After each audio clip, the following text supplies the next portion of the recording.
அனைவருக்கும் வணக்கம். இந்த பதிவில் நம்ம எதை பற்றி பார்க்க போகிறோன்னு தெரிஞ்சுக்கிறதுக்கு முன்னாடி மறக்காமல் நம்ம சேனலை சப்ஸ்கிரைப் பண்ணிக்கோங்க. கூடவே பெல் பட்டனையும் கிளிக் பண்ணிவிட்டு ஆளுங்கிற ஆப்ஷனை கொடுத்துட்டிங்கன்னா நான் போடுற வீடியோக்கள் எல்லாமே மிஸ் ஆகாமல் நோட்டிஃபிகேஷனில் வந்துடும். இந்த பதிவு ரொம்ப ரொம்ப முக்கியமான பதிவு அப்படின்னு சொல்லலாங்க. வாராகி அம்மன் பக்தர்கள் எல்லாம் எதிர்பார்த்து காத்து கொண்டிருந்த ஒரு பதிவு அப்படின்னே சொல்லலாம். எதை பற்றிய பதிவு அப்படின்னு பார்த்தீங்கன்னா, கார்த்திகை மாதத்திற்குண்டான தேய்பிறை பஞ்சமி வாராகி அம்மன் வழிபாடு குறித்து தான். கார்த்திகை மாதம் அப்படிங்கிறது ரொம்ப ரொம்ப சிறப்பு வாய்ந்த ஒரு மாதமாக கருதப்படுதுங்க. முருகப்பெருமான் வழிபாட்டுக்கு, சிவபெருமான் வழிபாட்டுக்கு, ஐயப்பன் வழிபாட்டுக்கு எல்லாத்துக்குமே உகந்த ஒரு மாதமாக கருதப்படுது. இந்த மாதத்தில் தான் சிவபெருமானுடைய சங்காபிஷேகம் நடைபெறும், திருக்கார்த்திகை நடைபெறும். ஐயப்பன் பக்தர்கள் எல்லாரும் மாலை அணிந்து கோவிலுக்கு போகும் பழக்கம் வச்சிருப்பாங்க. இப்படி இத்தனை சிறப்பு வாய்ந்த இந்த கார்த்திகை மாதத்துல திருமணம், வளைகாப்பு போன்ற சுபகாரியங்களும் நடத்துவாங்க. இந்த சிறப்பு வாய்ந்த கார்த்திகை மாதத்துல வரக்கூடிய பஞ்சமி திதி அப்படிங்கிறது ரொம்ப ரொம்ப விசேஷமான ஒரு திதியாவே கருதப்படுது. இதுல வரக்கூடிய வளர்பிறை பஞ்சமி நாள்ல நம்முடைய கஷ்டங்கள் தீரவும், வாழ்க்கையில முன்னேற்றம் அடையவும் என்னென்னவெல்லாம் வேண்டுமோ அதையெல்லாம் வாராகி தாய் முன்னாடி எங்களுக்கு இதெல்லாம் தாங்கமான்னு சொல்லி நம்ம வேண்டிக்கணும். தேய்பிறை பஞ்சமி நாளில் எங்களுக்கு இருக்கக்கூடிய கஷ்டங்கள் எல்லாம் தீரணும் அப்படின்னு சொல்லி வேண்டிக்கணும். இப்போ தேய்பிறை பஞ்சமி தானே நமக்கு வருது. இந்த நாளில் நமக்கு இருக்கக்கூடிய கடன் பிரச்சனை, கஷ்டங்கள், நோய்கள், வழக்குகள் இதெல்லாம் நீங்கணும், நமக்கு சாதகமாக தான் எல்லாம் நடக்கணும் அப்படின்னு சொல்லி வேண்டிக்கும் போது கட்டாயம் அன்னை அதை நிறைவேற்றி தருவாங்க.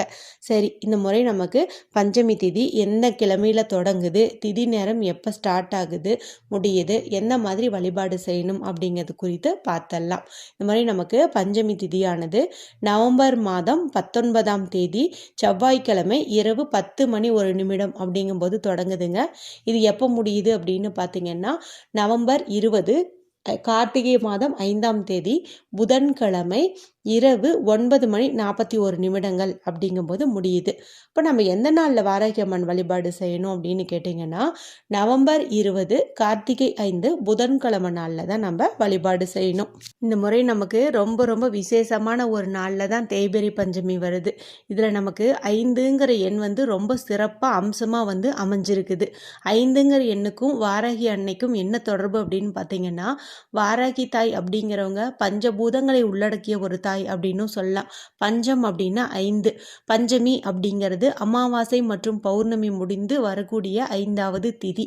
இந்த முறை நமக்கு கார்த்திகை மாதம் 5ஆம் தேதி இந்த பஞ்சமி திதி வருது. அடுத்து பார்த்தீங்கன்னா புதன்கிழமை நாளா வருது. புதன்கிழமை அப்படிங்கிறது புதன் பகவானுக்கு உரிய ஒரு நாளாக கருதப்படுது. புதன் பகவானுக்கு உரிய எண்ணுன்னு பார்க்கும்போது 5. அப்போ இந்த நாளில் 5 அப்படிங்கிறது ரொம்ப ரொம்ப சிறப்பாக பயன்படுத்தணும் நம்ம. அப்போ அதுக்கு உண்டான பலன்களும் நமக்கு அற்புதமாக கிடைக்கும். சரி, அதெல்லாம் எப்படி பயன்படுத்தணும் அப்படிங்கிறது தொடர்ந்து பார்க்கலாம். இப்போ புதன்கிழமை நாளில் நீங்கள் காலையில் எழுந்ததும் குளிச்சுட்டு வீடு, பூஜை அறை, பூஜை பொருட்கள் எல்லாமே சுத்தம் பண்ணிக்கோங்க. நீங்கள் காலையில் பிரம்ம முகூர்த்த நேரமான 4 மணியிலிருந்து 6 மணிக்கு இடையே உள்ள நேரத்துலையும் வழிபாடு செய்யலாம். நம்முடைய வாராகி அன்னைக்கு மாலை நேர பூஜைங்கிறது ரொம்ப ரொம்ப பலன் தரக்கூடிய வகையில் இருக்கும். அப்படிங்கிறதுனால மாலை 6 மணியிலிருந்து இரவு 9 மணிக்கு இடையே உள்ள நேரத்துலையும் வழிபாடு செய்யலாம். குறிப்பாக சொல்லணும்னா இரவு 8 to 9ங்கிறது பெஸ்ட்டான ஒரு நேரமாகவே கருதப்படுது. இப்போ இந்த நாளில் நீங்கள் காலையிலேயே அன்னைக்கு பால், தேன், பன்னீர், மஞ்சள், குங்குமம், சந்தனம் இது போன்ற ஏதாவது ஒரு 5 பொருட்களால் கட்டாயம் அபிஷேகம் செய்யணும். சிலை வச்சிருக்கிறவங்க அபிஷேகம் செய்து தான் ஆகணும்.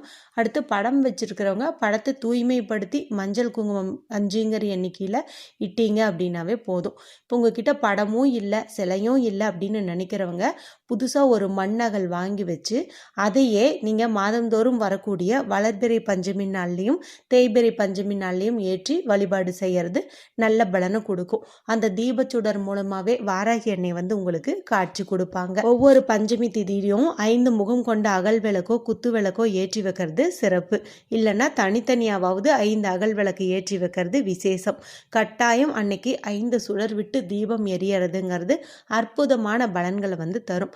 இவை தவிர தேய்பிறை பஞ்சமி நாளில் தேங்காய் தீபம் ஏற்றுவது மிக சிறந்த பலன்களை தரும். கோரிக்கையை உடனே நிறைவேற்றி தரும் அப்படின்னே சொல்லலாம்.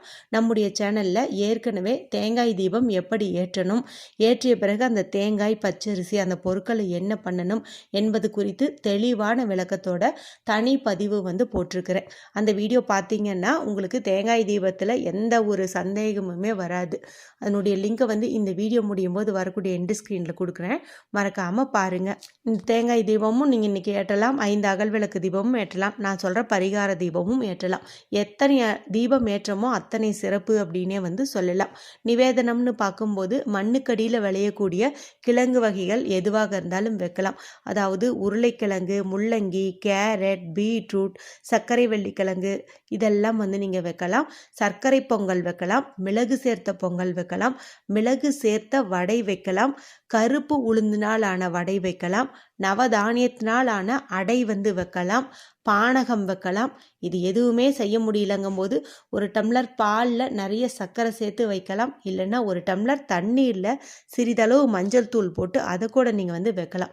நீங்கள் என்னென்ன படைக்கிறீங்கன்னு அன்னை வந்து பார்க்க மாட்டாங்க, எவ்வளவு அன்போடு படைக்கிறீங்க அப்படிங்கிறத தான் பார்ப்பாங்க. இவை தாண்டி கனி வகைகளில் மாதுளங்கனி, அன்னாசி பழம் இது ரெண்டுமே அவங்களுக்கு ரொம்ப விருப்பம்னு சொல்லுவாங்க.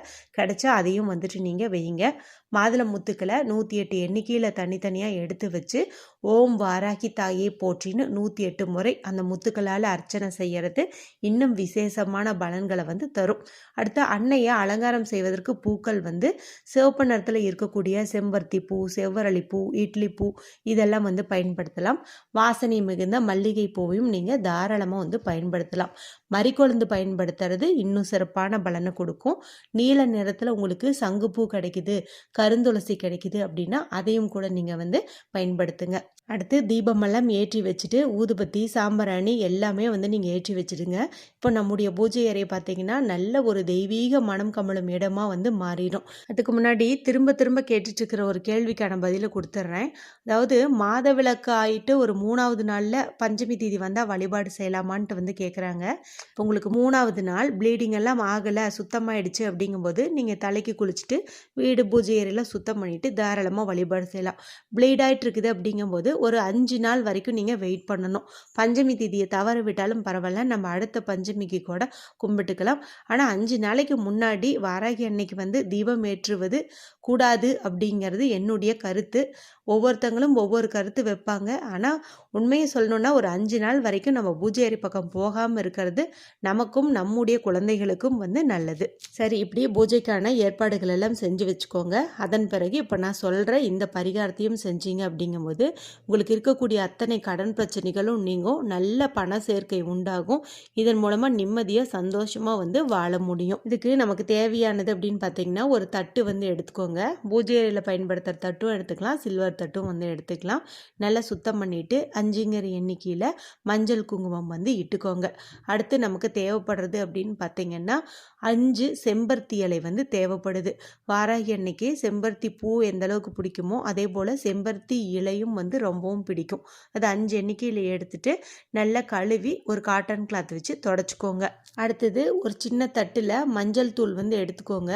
அது கூட கொஞ்சம் பன்னீரோ அல்லது தண்ணீரோ கலந்து பேஸ்ட் மாதிரி ரெடி பண்ணிக்கோங்க. இப்போ ஊதுபத்தி குச்சோ தீக்குச்சோ எடுத்துட்டு இப்போ நம்ம எடுத்து வச்ச அந்த செம்பருத்தி இலையில் 5 5 5 அதாவது 555 வந்து ஒவ்வொரு இலையிலையும் வந்துட்டு நீங்கள் போடுங்க. நான் முன்பே சொன்ன மாதிரி இந்த முறை வரக்கூடிய பஞ்சமியில் 5ங்கிற எண் வந்து முதன்மையாக இருக்குது. அதனால் நம்ம இந்த எண்ணெய் வந்து போட்டுக்கணும். போட்டுட்டு இதுக்கு கீழே வந்து மஞ்சள் குங்குமம் அதாவது நுனி பகுதியில் வந்து வச்சுக்கோங்க. இப்போ நீங்கள் எடுத்து வச்ச தட்டில் இந்த செம்பருத்தி இலையை வட்ட வடிவத்தில் வந்துட்டு நீங்கள் அடுக்கி வச்சிடுங்க. இதுக்கு நடுவில் ஒரே ஒரு மண்ணகல நெய் தீபம் வந்து நீங்கள் ஏற்றுவது சிறப்பு. இந்த மண்ணகலையும் நல்லா சுத்தம் பண்ணி மஞ்சள் குங்குமம் இட்டுட்டு நெய் ஊற்றி பஞ்சு திரி போட்டு தீபம் ஏற்றுங்க. இதுக்கு பக்கத்தில் ஒரே ஒரு 5 ரூபாய் நாணயமும் ஒரே ஒரு ஏலக்காய், ஒரு பச்சை கற்பூரம் இதை வந்து நீங்கள் வச்சிருங்க. அதாவது இந்த 3 பொருளையும் சேர்த்து வச்சிருங்க. 5 ரூபாய் நாணயம், பச்சை கற்பூரம், ஒரு ஏலக்காய் இதை மட்டும் நீங்கள் வச்சிருங்க. வச்சுட்டு இப்போ இந்த சமயத்தில் நீங்கள் வாராகி அன்னையினுடைய மந்திரங்கள் சொல்வது, மாதுளம்பழ முத்துக்களை வச்சு வாராகி தாயே போற்றின்னு சொல்லுங்கன்னு சொன்னேன் இல்லையா, அதெல்லாம் நீங்கள் இந்த சமயத்தில் சொல்லலாம். ஏன்னா வாராகி அம்மனுடைய 12 திருநாமங்கள் வந்து சொல்லலாம், 108 போற்றி வந்து சொல்லலாம். ஏன்னா நம்முடைய சேனலில் தினமுமே கம்யூனிட்டி போஸ்ட்டில் ஒவ்வொரு நாமங்களாக வந்து போட்டுட்ருப்பேன். அதெல்லாம் நீங்கள் பார்த்து வச்சுருந்தீங்கன்னா அதை கூட நீங்கள் வந்து சொல்லலாம். எதுவுமே தெரிலங்கும் போது ஓம் வாராகி அன்னையே போற்றி அப்படிங்கிற மந்திரத்தை 27 முறையோ 108 முறையோ வந்துட்டு நீங்கள் சொல்லுங்கள். அதன் பிறகு நீங்கள் கற்பூர ஆரத்தி எல்லாம் காட்டி பூஜையெல்லாம் முடித்த பிறகு அங்கே வச்சிருக்கிற நிவேதனத்தை நீங்கள் சாப்பிட்டுட்டு உங்களுடைய வழிபாட்டை வந்து முடிச்சுக்கலாம். அதன் பிறகு இப்போ நீங்கள் அந்த நடுவில் ஏற்றி வச்சிங்களே நெய் தீபம், இது வந்து குளிர்ந்த சமயத்தில், இது வந்து எண்ணெயெல்லாம் குறையும் இல்லையா, குறைஞ்ச சமயத்தில் ஒரு பூவினுடைய காம்பை கொண்டு இதை நீங்கள் குளிர வச்சுட்டு அதன் பிறகு இதுக்கு பக்கத்தில் இருக்கிற அந்த 5 ரூபாய் ஏலக்காய் பச்சை கற்பூரம் இதை 3ஐயும் எடுத்து உங்களுடைய பீரோலையோ அல்லது பணப்பெட்டியிலையோ உங்களுடைய பர்ஸ்லேயோ வந்துட்டு நீங்கள் வச்சுக்கோங்க. முடிஞ்சால் இதை ஒரு ஜிப்லாக் கவரில், அதாவது ஒரு பாலித்தீன் கவர் மாதிரி இருக்கும் இல்லையா, அதுக்குள்ளே போட்டு நீங்கள் வச்சுக்கிறது ரொம்ப சிறப்பு. ஏன்னா இந்த காசை வந்து நம்ம செலவு செய்யக்கூடாது, இதை நம்ம அடையாளப்படுத்தி வைக்கணுங்கிறதுக்காக தான் கவர் வந்து யூஸ் பண்ண சொன்னேன். இல்லைன்னா நீங்கள் ஒரு பேக்கெட் மாதிரி ஒரு பேப்பர்லேயே கூட நீங்கள் பண்ணி அதுக்குள்ளே இதை வந்து பத்திரமா வச்சுக்கலாம். இது 1 மாதம் வரைக்கும் அப்படியே இருக்கட்டும். 1 மாதத்தில் இந்த பச்சை கற்பூரம் பார்த்தீங்கன்னா காற்றுல கரைஞ்சிருக்கும், ஏலக்காய் நறுமணம் வந்து போயிருக்கும். இந்த 5 ரூபாயை நீங்கள் மங்கள பொருட்கள் வாங்கிறதுக்கு பயன்படுத்திக்கலாம். அது வரைக்கும் செலவு பண்ணாமல் பார்த்துக்கோங்க. இப்படி நம்ம செய்வதன் மூலமாக நல்ல ஒரு செல்வ செழிப்பு உண்டாகும். இதன் மூலமாக நம்முடைய கடன் பிரச்சனையிலேருந்து நம்ம முற்றிலுமாகவே மீண்டு வருவோம். இன்னும் இந்த கார்த்திகை மாத தேய்பிறை பஞ்சமி குறித்து நிறைய தகவல்கள் உங்களோட ஷேர் பண்ண வேண்டி இருக்கு. இதெல்லாம் அடுத்தடுத்த பதிவுகளில் பார்க்கலாம். இந்த வீடியோவில் உங்களுக்கு ஏதாவது சந்தேகங்கள் இருந்துச்சுன்னா கமெண்ட் பண்ணுங்கள். பிடிச்சிருந்தா மற்றவங்களோட ஷேர் பண்ணுங்கள், லைக் பண்ணுங்கள். மற்றும் ஒரு பயனுள்ள பதிவில் உங்களை சந்திக்கிறேன். நன்றி, வணக்கம்.